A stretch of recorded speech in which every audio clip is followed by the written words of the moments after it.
पिछले एपिसोड में आपने देखा कि प्रोफेसर और सूरज इस बात का फैसला करते हैं कि वो फिर से नागिन की तस्वीरें खींचेंगे। दूसरी तरफ रंजीत अपनी गर्लफ्रेंड रोजी से कहता है कि वो शिवजी की गुफा से उस अनमोल नागमणि को चुरा लेगा। रोहित और उसके तमाम दोस्त जब शिवजी की गुफा में पहुंचते हैं तो चौकीदार हरिया उन्हें खबरदार करता है कि कोई भी नाग और नागिन की तस्वीरें ना निकाले, वरना वो अपने बिलों में छुप जाएंगे। नाग और नागिन इंसानी रूप में आकर मस्ती में नाचने लगते हैं। राहुल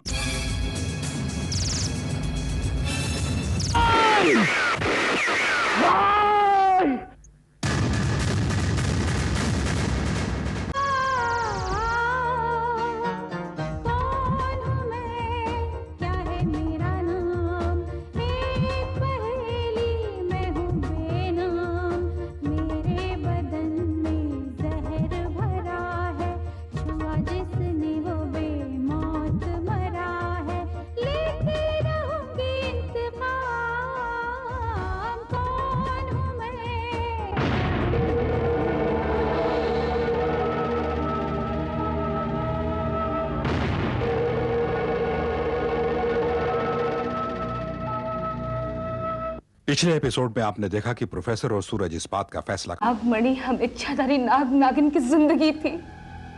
वो तेरा ही दिया हुआ तो वरदान था। वो दरिंदे उस नागमणि को तेरे सामने चुरा कर चले गए और तू देखता रहा।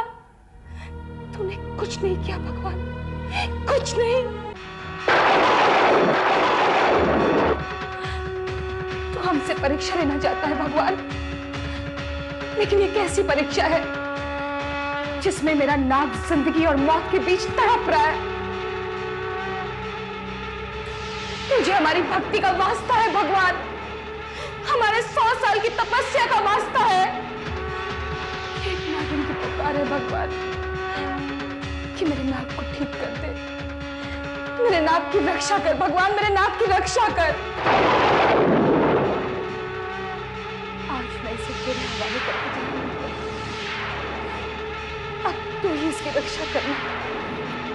मैं उस मणि को लेने जा रही हूं। मैं उस मणि को, तेरे दिए हुए उस वरदान को वापस लेकर ही आऊंगी, भले उसके लिए मेरे प्राण ही क्यों ना निकल जाए। जो इस वक्त अपने जख्मी नाग के लिए तड़प रही है, वो कभी भी तुम तक पहुंच सकती है। उस नागिन के यहाँ आने से पहले हम लोग यहाँ से कोसों दूर जा चुके हैं। यहां से जाओगे ना, परंतु रहोगे तो तुम लोग इसी धरती पर। धरती के किसी भी कोने में जाकर छुप जाओ,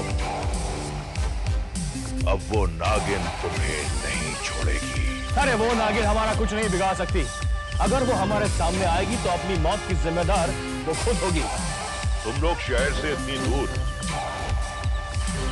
इस वीराने में क्या करने आए थे? ये जरूरी नहीं कि हम तुम्हारे हर सवाल का जवाब दें। जवाब देना होगा, जवाब देना होगा। तुम शहर के लोग बड़े लालची होते हो। मैं उस मणि को लेने जा रही हूं। मैं उस मणि को, तेरे दिए हुए उस वरदान को वापस लेकर ही आऊंगी, भले उसके लिए मेरे प्राण ही क्यों ना निकल जाए।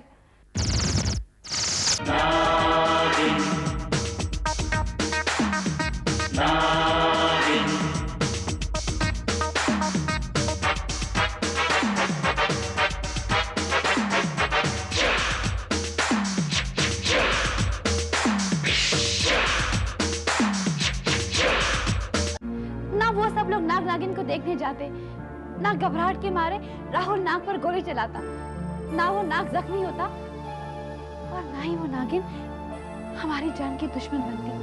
अब जो होना था सो हो गया। उन्हीं को कौन टाल सकता है? गलती की। ना वो सब लोग नाग नागिन को देखने जाते, ना घबराहट के मारे राहुल नाग पर गोली चलाता, ना वो नाग जख्मी होता और ना ही वो नागिन हमारी जान की दुश्मन बनती। अब जो होना था सो हो गया। उन्हीं को कौन टाल सकता है? पता नहीं, मुझे ऐसा क्यों लग रहा है जैसे वो नागिन यहाँ शहर तक पहुंच जाएगी। अरे नीलम, वो नागिन हमसे कोसों दूर है। वो चाहे भी तो यहाँ तक नहीं पहुंच सकती।